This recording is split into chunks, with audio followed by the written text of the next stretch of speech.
शांति। बाबा कहते बच्चे अपने को अविनाशी आत्मा समझो। बाबा हम बच्चों को प्रैक्टिस करा रहे हैं। प्रैक्टिस कैसे होगी? एकांत में बैठकर आत्म अभिमानी स्थिति का अभ्यास करना पड़ेगा और अभ्यास के लिए निरंतर आत्मा हूँ ऐसा समझना बहुत आवश्यक है।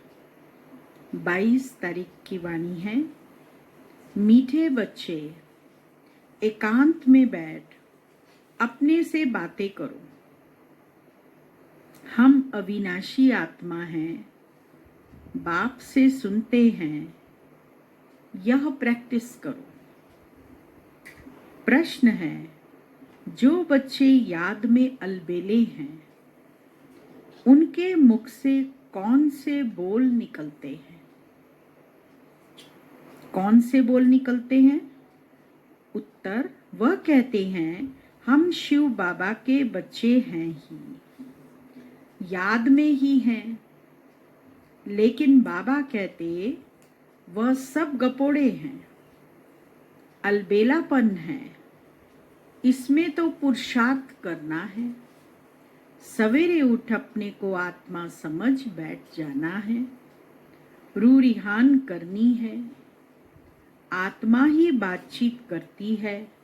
अभी तुम देही अभिमानी बनते हो।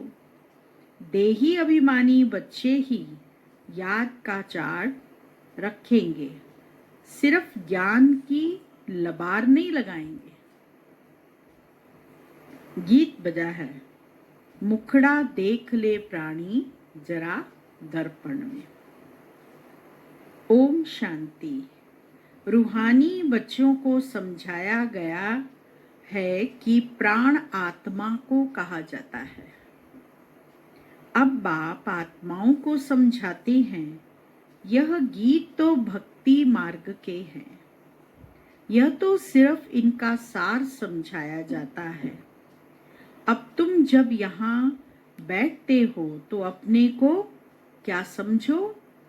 आत्मा। देह का भान छोड़ देना है। हम आत्मा बहुत छोटी बिंदी हैं। मैं ही इस शरीर द्वारा पार्ट बजाती हूँ। यह आत्मा का ज्ञान कोई को है नहीं। यह बाप समझाते हैं, अपने को आत्मा समझो। मैं छोटी आत्मा हूँ। आत्मा ही सारा पार्ट बजाती है। इस शरीर से तो देह अभिमान निकल जाए, यह है मेहनत। हम आत्मा इस सारे नाटक के एक्टर्स हैं।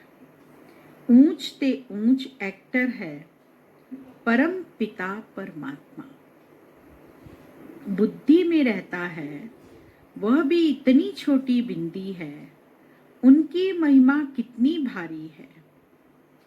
ज्ञान का सागर, सुख का सागर, परंतु है छोटी बिंदी।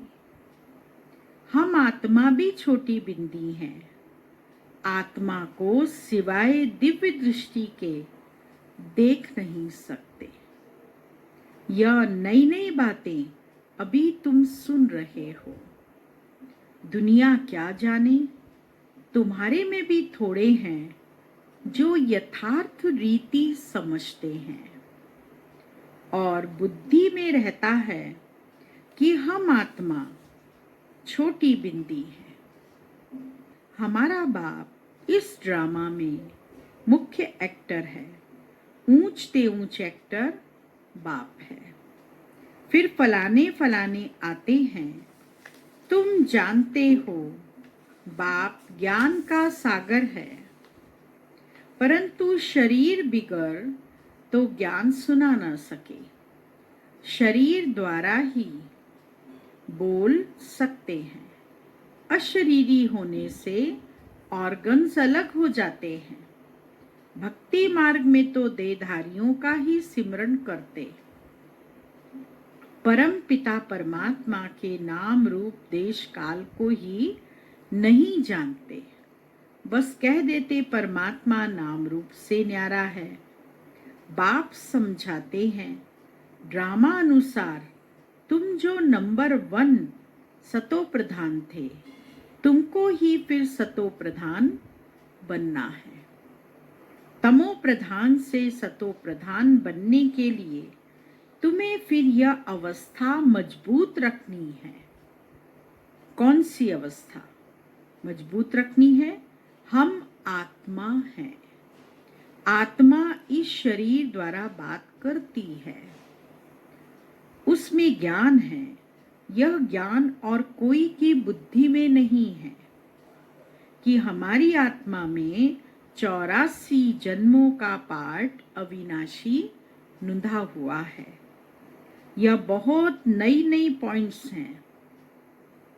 एकांत में बैठकर अपने साथ ऐसी ऐसी बातें करनी हैं। हम आत्मा हूँ, बाप से सुन रहा हूँ। धारणा मुझ आत्मा में होती है, मुझ आत्मा में ही पाठ भरा हुआ है। मैं आत्मा अविनाशी हूँ, यह अंदर घोटना चाहिए।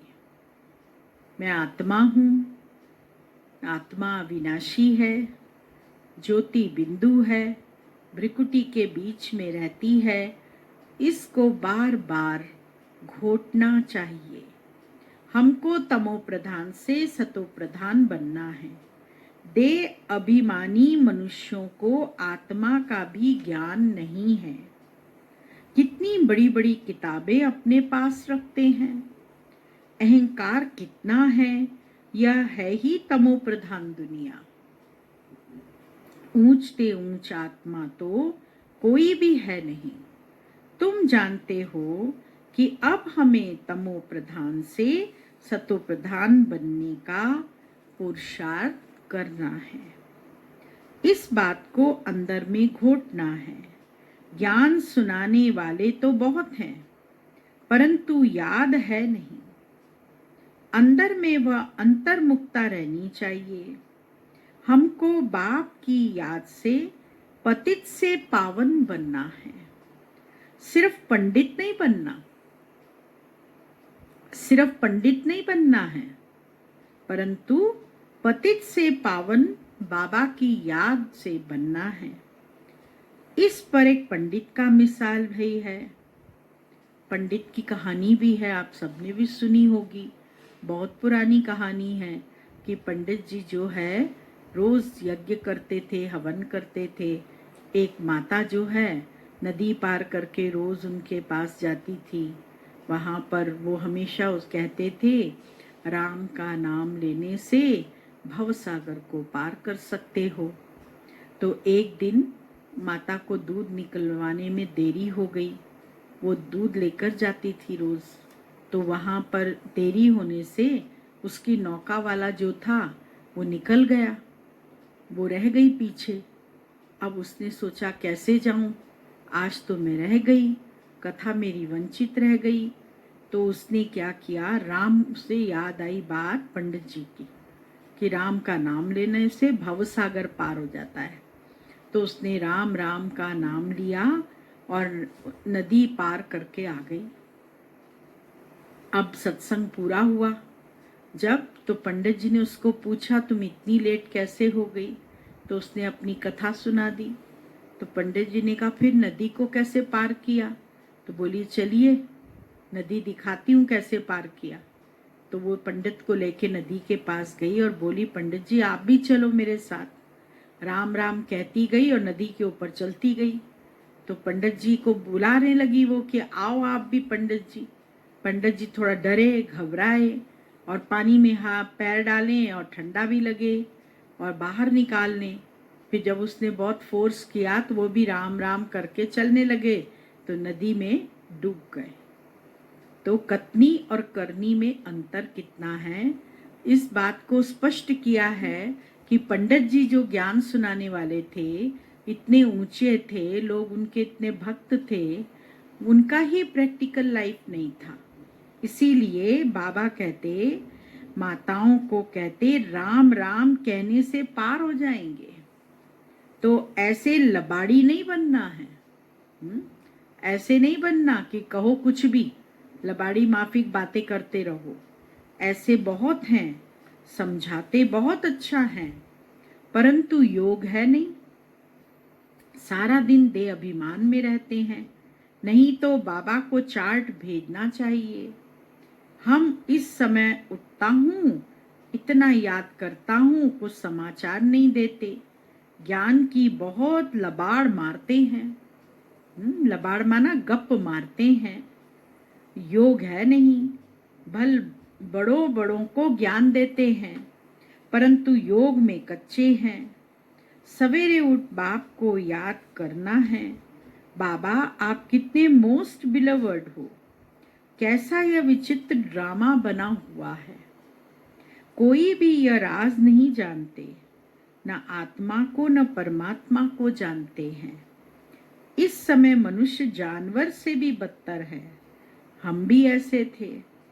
माया के राज्य में कितनी दुर्दशा हो जाती है। यह ज्ञान तुम कोई को भी दे सकते हो। बोलो, तुम आत्मा अभी तमो प्रधान हो, तुम्हें सतो प्रधान बनना है। पहले तो अपने को आत्मा समझो। गरीबों के लिए तो और ही सहज है। साहूकारों के तो लफड़े बहुत रहते हैं। बाबा कहते हैं मैं आया हूँ साधारण तन में, न बहुत गरीब न बहुत साहूकार।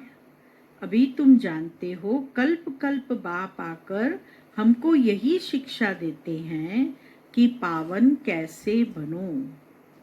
बाकी तुम्हारी धंधे आदि में खिटपिट है, उसके लिए बाबा नहीं आए हैं। बाबा कहते तुम्हारे बिजनेस में खिटपिट है, तो उसको सुलझाने बाबा नहीं आए हैं।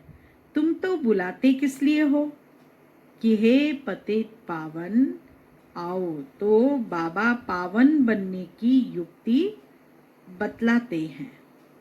यह ब्रह्मा खुद भी कुछ नहीं जानते थे। एक्टर होकर और ड्रामा के आदि मध्यंत को न जाने तो उन्हें क्या कहेंगे। हम आत्मा इस सृष्टि चक्र में एक्टर हैं, यह भी कोई जानते नहीं। बल कह देते हैं आत्मा मूल वतन में निवास करती है, परंतु अनुभव से नहीं कहते। तुम तो अभी प्रैक्टिकल में जानते हो। हम आत्मा मूल वतन के रहवासी हैं। हम आत्मा अविनाशी हैं। यह तो बुद्धि में याद रहना चाहिए। बहुतों को योग बिल्कुल है नहीं। दे अभिमान के कारण फिर मिस्टेक भी बहुत होती है। मूल बात है ही देही अभिमानी बनना। यह फुरना रहना चाहिए। बाबा कहते बच्चे ये चिंता रहनी चाहिए कि मुझे सतो प्रधान बनना है। जिन बच्चों को सतो प्रधान बनने की तात है, लगन है, उनके मुख से कभी पत्थर नहीं निकलेंगे, कभी अपशब्द नहीं निकलेंगे, कभी भी किसी भी तरह के गलत शब्द नहीं निकलेंगे। कोई भूल हुई तो झट बाप को रिपोर्ट करेंगे, बाबा हमसे यह भूल हुई, क्षमा करना। छिपाएंगे नहीं। छिपाने से वह और ही वृद्धि को पाती है। बाबा को समाचार देते रहो। बाबा लिख देंगे तुम्हारा योग ठीक नहीं है। पावन बनने की ही मुख्य बात है। तुम बच्चों की बुद्धि में 84 जन्मों की कहानी है। जितना हो सके बस यही चिंता लगी रहे, सतो प्रधान बनना है। दे अभिमान को छोड़ देना है। तुम हो राज ऋषि। हठ योगी कभी राजयोग सिखला न सके, राजयोग बाप ही सिखलाते हैं। ज्ञान भी बाप ही देते हैं। बाकी इस समय है तमो प्रधान भक्ति। ज्ञान सिर्फ बाप संगम पर ही आकर सुनाते हैं। बाप आए हैं तो भक्ति खत्म होनी है, यह भक्ति भी खत्म हो जानी है। ज्ञान और योग से सतयुग की स्थापना होती है। भक्ति चीज ही अलग है। मनुष्य फिर कह देते दुख सुख यहाँ ही है। अभी तुम बच्चों पर बड़ी रिस्पॉन्सिबिलिटी है। अपना कल्याण करने की युक्ति रचते रहो। यह भी समझाया है, पावन दुनिया है शांति धाम और सुख धाम। यह है अशांति धाम, दुख धाम। पहली मुख्य बात है योग की। योग नहीं है तो ज्ञान की लबार है सिर्फ पंडित मुआफिक। आजकल तो रिद्धि सिद्धि भी बहुत निकली है, इनसे ज्ञान का कनेक्शन नहीं है। मनुष्य कितना झूठ में फंसे हुए हैं, पतित हैं। बाप खुद कहते हैं, मैं पतित दुनिया पतित शरीर में आता हूं। पावन तो कोई यहाँ है ही नहीं। यह तो अपने को भगवान कहते नहीं, यह तो कहते हैं मैं भी पतित हूं। पावन होंगे तो फरिश्ता बन जाएंगे, तुम भी पवित्र फरिश्ता बन जाएंगे। तो मूल बात यही है कि हम पावन कैसे बने। याद बहुत जरूरी है। जो बच्चे याद में अलबेले हैं वह कहते हैं हम शिव बाबा के बच्चे तो हैं ही, याद में ही हैं, लेकिन बाबा कहते वह सब गपोड़े हैं, अलबेलापन है।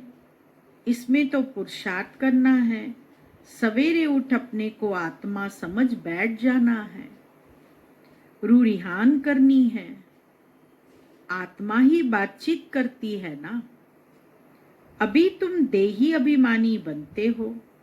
जो कोई का कल्याण करता है तो उनकी महिमा भी की जाती है ना। वह होती है देह की महिमा।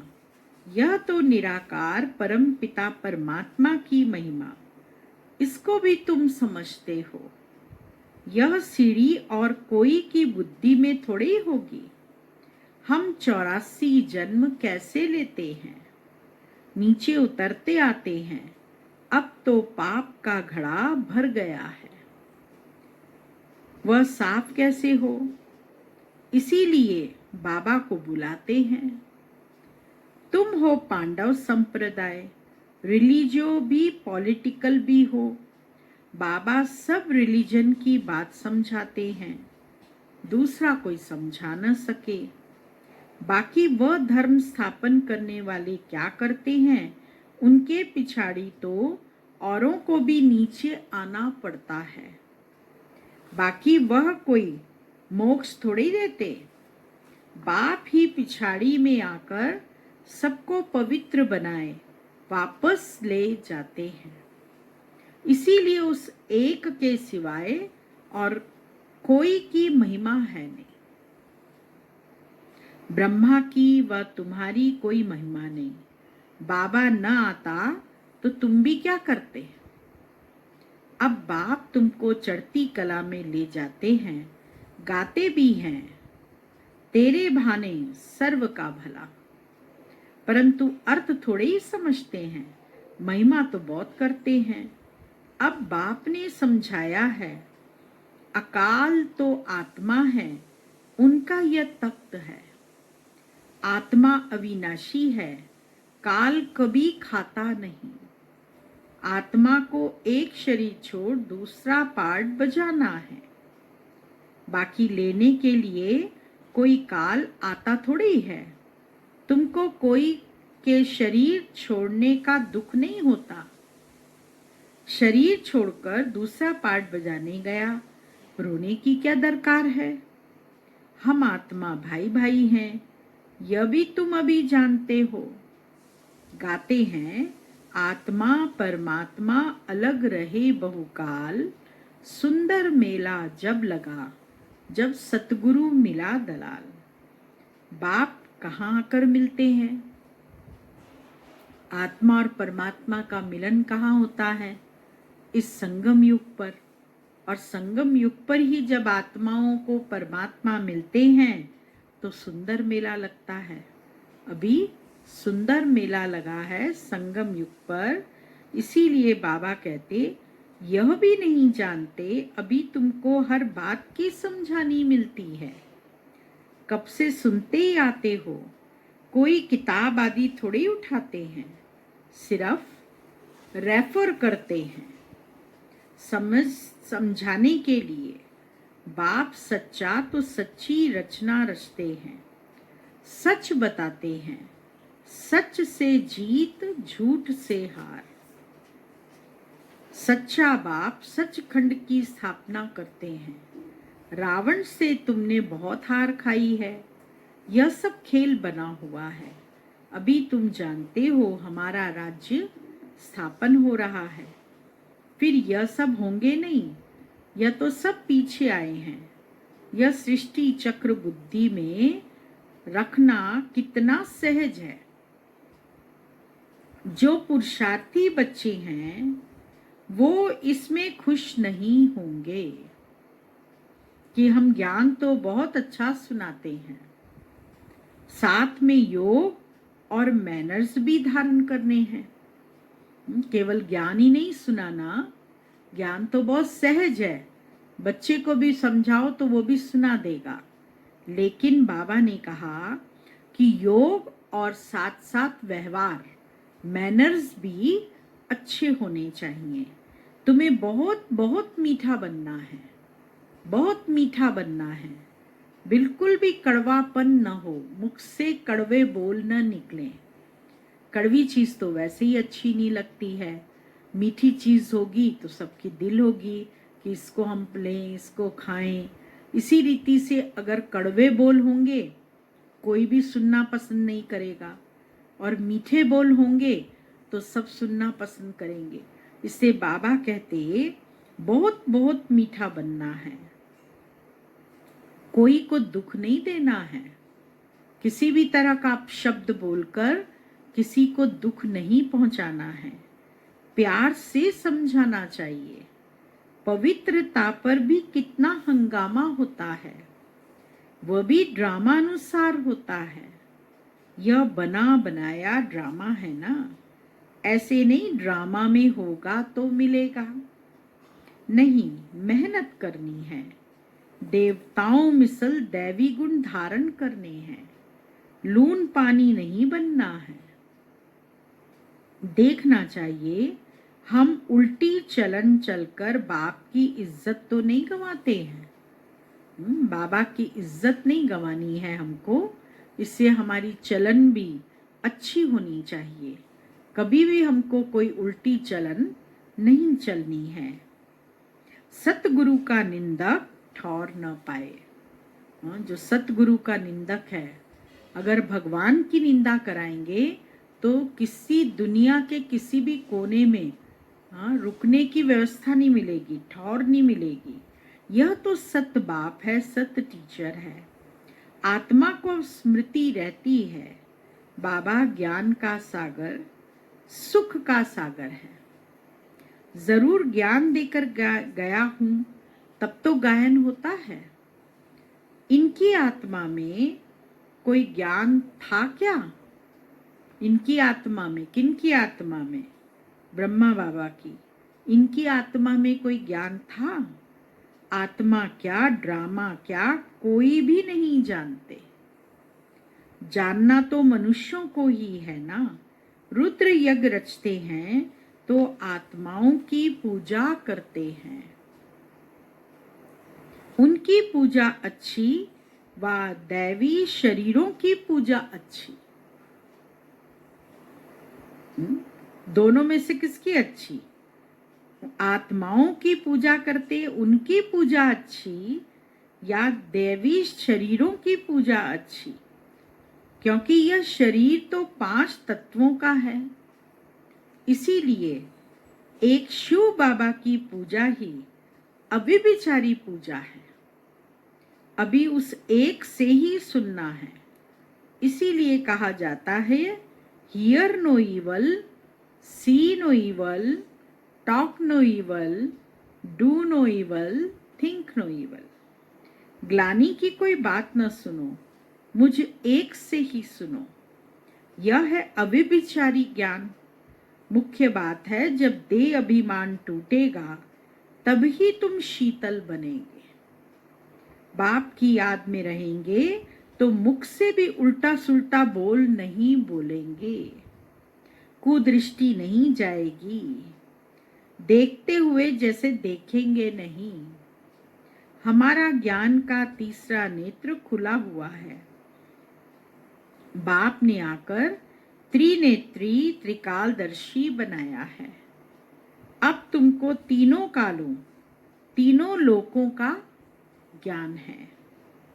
अच्छा, मीठे मीठे सिक्की लदे बच्चों प्रति मात पिता बाप दादा का याद प्यार और गुड मॉर्निंग।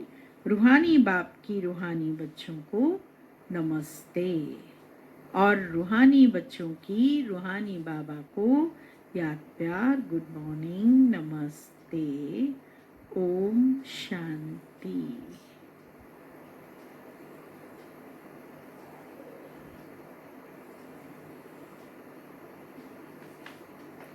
मुख्य सार है, पहला पॉइंट, ज्ञान सुनाने के साथ साथ योग में भी रहना है। जैसे अभी हमने योग की थोड़ी देर प्रैक्टिस की, ऐसे समय प्रति समय हमको योग ज़रूर करते रहना है। मुरली भले सुने, लेकिन मुरली सुनते हुए भी अगर हम 1 मिनट के लिए मौन रहें तो उस मौन से हमारा पुरुषार्थ अच्छा हो जाएगा। अच्छे मैनर्स धारण करने हैं, बहुत मीठा बनना है, मुख से कभी पत्थर नहीं निकालने हैं। दूसरा पॉइंट, अंतर्मुखी बन एकांत में बैठ अपने आप से रूरिहान करनी है। पावन बनने की युक्तियां निकालनी है। सवेरे सवेरे उठकर बाप को बड़े प्यार से याद करना है। एकांत में बैठो और बाबा को भी याद करो और अमृत वेले उठकर बहुत प्यार से बाबा से बातें करो। आज का वरदान, सर्व के दिल का प्यार प्राप्त करने वाले न्यारे प्यारे निरसंकल्प भव। जिन बच्चों में न्यारे और प्यारे रहने का गुण व निरसंकल्प रहने की विशेषता है, अर्थात जिन्हें यह वरदान प्राप्त है, वे सर्व के प्रिय बन जाते हैं, क्योंकि न्यारेपन से सबके दिल का प्यार स्वतः प्राप्त होता है। वे अपनी शक्तिशाली निरसंकल्प स्थिति व श्रेष्ठ कर्म द्वारा अनेकों की सेवा के निमित्त बनते हैं। इसीलिए स्वयं भी संतुष्ट रहते और दूसरों का भी कल्याण करते हैं। उन्हें हर कार्य में सफलता स्वतः प्राप्त होती है। स्लोगन है, एक बाबा शब्द ही सर्व खजानों की चाबी है। इस चाबी को सदा संभाल कर रखो और समय प्रति समय बाबा बाबा करते रहो। जितना बाबा बाबा करेंगे उतना खजानों की प्राप्ति होती जाएगी। ओम शांति।